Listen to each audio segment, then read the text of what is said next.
Alors que les 5e et 6e journées des éliminatoires de la Coupe du Monde 2026 en zone Afrique se profilent à l'horizon, l'excitation et la tension gagnent le continent. Programmées pour mars 2025, ces confrontations représentent un tournant décisif dans une compétition rendue plus imprévisible que jamais par l'expansion historique du tournoi à 48 équipes. Co-organisée par les États-Unis, le Canada et le Mexique, cette édition promet à l'Afrique un minimum de 9 tickets directs contre 5 précédemment ainsi qu'une opportunité supplémentaire à travers des barrages intercontinentaux. Dans ce cadre, chaque rencontre se transforme en un combat sans relâche, où les leaders provisoires seront mis à l'épreuve pour asseoir leur domination, tandis que les outsiders, galvanisés par cet enjeu, tenteront de bouleverser l'ordre établi. Les favoris parviendront-ils à tenir bon face à la pression? Quelles surprises les nations émergentes pourraient-elles réserver? Et qui s'imposera comme les véritables prétendants au rêve mondialiste? Restez jusqu'à la fin pour en savoir plus. Les éliminatoires africains, lancés en novembre 2023, se déroulent sur 10 journées, réparties en 5 fenêtres internationales jusqu'à octobre 2025. Avec 9 groupes de 6 équipes, hormis le groupe E, réduit à 5 après le forfait de l'Érythrée, le format est clair, seuls les premiers de chaque poule valideront directement leur billet pour le mondial. Les 4 meilleurs deuxièmes, quant à eux, s'affronteront dans un tournoi de barrage continental, dont le vainqueur accédera à un ultime barrage intercontinental en mars 2026. Cette nouvelle formule, instaurée par la Confédération africaine de football, CAF, simplifie les qualifications tout en rendant la compétition plus compétitive, offrant une opportunité inédite à des nations historiquement moins en vue. À mi-parcours, après 4 journées disputées en juin 2024, certains favoris se détachent, mais rien n'est encore joué. L'Égypte, dans le groupe A, domine avec 4 victoires en autant de matchs, portée par un Mohamed Salah en grande forme. Avec 12 points, les Pharaons semblent bien partis pour retrouver le mondial, qu'ils n'ont disputé qu'à 3 reprises dans leur histoire. Le vendredi 21 mars 2025, ils se déplaceront pour affronter l'Éthiopie, avant de croiser la Sierra Leone 4 jours plus tard, le 25 mars 2025. En remportant ces 2 rencontres, ils porteraient leur total à 16 points, consolidant ainsi leur position. La question est de savoir s'ils réussiront à concrétiser cette dynamique. Dans le groupe E, le Maroc, demi-finaliste héroïque de la Coupe du Monde 2022, tient également son rang avec 3 victoires en 3 matchs, malgré un calendrier allégé par le retrait de l'Érythrée. Les Lions de l'Atlas, emmenés par Achraf Hakimi, affichent une sérénité qui contraste avec la fébrilité de certains concurrents. Cependant, d'autres cadors peinent à imposer leur domination. Le Nigeria, dans le groupe C, végète à une inquiétante 5e place avec seulement 3 petits points, loin derrière le Rwanda, l'Afrique du Sud et le Bénin, qui se partagent la tête avec 7 points. Les Super Eagles, habitués des joutes mondiales avec 6 participations, devront se ressaisir pour éviter une élimination humiliante. Lors de la 5e journée, le Nigeria se déplacera pour affronter le Rwanda au stade Amahoro. Une défaite des Nigérians offrirait 10 points au Rwanda et placerait les Super Eagles dans une situation délicate. Le 25 mars, pour la 6e journée, le Nigeria recevra le Zimbabwe à domicile, où une victoire sera cruciale pour se relancer dans la compétition. De son côté, le Sénégal, sacré champion d'Afrique en 2022, se classe 2e du groupe B avec 8 points, juste derrière un étonnant Soudan qui totalise 10 points. Malgré leur talent, les Lions de la Teranga présentent un bilan en demi-teinte, 2 victoires, 2 nuls, laissant présager une bataille intense pour la tête du groupe.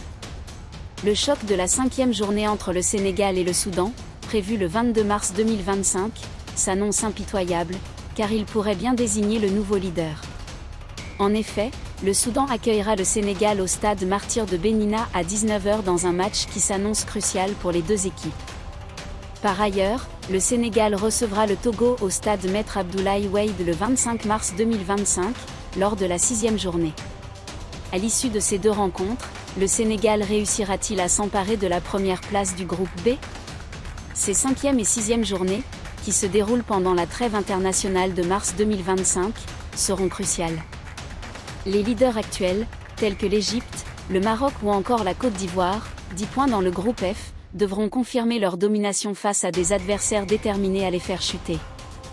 Les éléphants, champions en titre de la Coupe d'Afrique des Nations 2023, devront impérativement s'imposer face au Burundi le 21 mars 2025 et à la Gambie le 24 mars 2025 pour conserver et renforcer leur position en tête du groupe F. Aucun faux pas ne leur est permis, sous peine de voir le Gabon, un sérieux concurrent avec 9 points et deuxième du groupe, leur ravir la première place. Méfiance donc pour la Côte d'Ivoire. Le sélectionneur Faé saura-t-il trouver la formule gagnante? Réponse attendue au soir du 24 mars.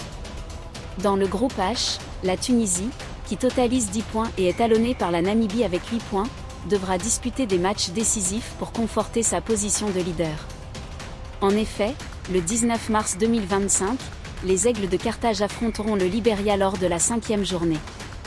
Puis, pour la 6e journée, ils se mesureront au Malawi le 24 mars 2025. Ces deux rencontres s'annoncent cruciales pour la Tunisie. Aussi, dans le groupe D, le Cameroun, avec 8 points et toujours invaincu, est suivi de près par la Libye et le Cap-Vert. Les Lions indomptables devront élever leur jeu pour consolider leur première place. Pour préserver cet avantage, ils devront impérativement vaincre leurs deux adversaires durant cette fenêtre internationale. La tâche s'annonce ardue, notamment avec un affrontement contre la Libye, deuxième du groupe, prévu lors de la 6e journée. Mais au-delà des favoris, ces éliminatoires révèlent aussi des surprises. Le Soudan, jamais qualifié pour un mondial, rêve en grand dans le groupe B, où il devance le Sénégal et la RD Congo. Sous la houlette de James Kwesi Appiah, les Crocodiles du Nil ont enchaîné 3 victoires et un nul, dont un succès retentissant face aux Léopards congolais. De même, le Rwanda, leader inattendu du groupe C, défie les pronostics avec une défense solide et une attaque opportuniste. Ces exploits rappellent que l'élargissement du mondial à 48 équipes ouvre la porte à des nations émergentes, prêtes à bousculer les hiérarchies établies. La bataille ne se limite pas aux premières places. Pour les équipes en embuscade, chaque point comptera dans la course au statut de meilleur deuxième. Actuellement, des formations comme le Gabon, 9 points, groupe F, la Namibie, 8 points, groupe H, ou encore l'Afrique du Sud, 7 points, groupe C, restent dans la course, prêtes à profiter du moindre faux pas des leaders. Avec 6 journées encore à disputer, la marge d'erreur se réduit, et les confrontations directes des 5e et 6e journées pourraient redessiner les classements. Les entraîneurs, confrontés à des blessures potentielles et à la fatigue des joueurs évoluant en Europe, devront faire preuve de stratégie pour aligner des effectifs compétitifs. Cette double échéance pourrait également influencer les dynamiques de groupe, certains favoris risquant de trébucher sous la pression.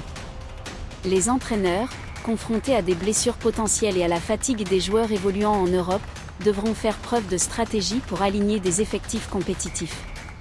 Cette double échéance pourrait également influencer les dynamiques de groupe, certains favoris risquant de trébucher sous la pression. En somme, les 5e et 6e journées des éliminatoires de la Coupe du Monde 2026 en zone Afrique s'annoncent comme un tournant. Entre la confirmation des leaders, la résurgence des outsiders et la lutte pour les barrages, la compétition promet des rebondissements. Les supporters, de Casablanca à Johannesburg, retiennent leur souffle. Qui rejoindra le panthéon des 9, voire 10, représentants africains au mondial? Réponse dans les mois à venir, sur les pelouses du continent. Bonne chance à toutes les équipes.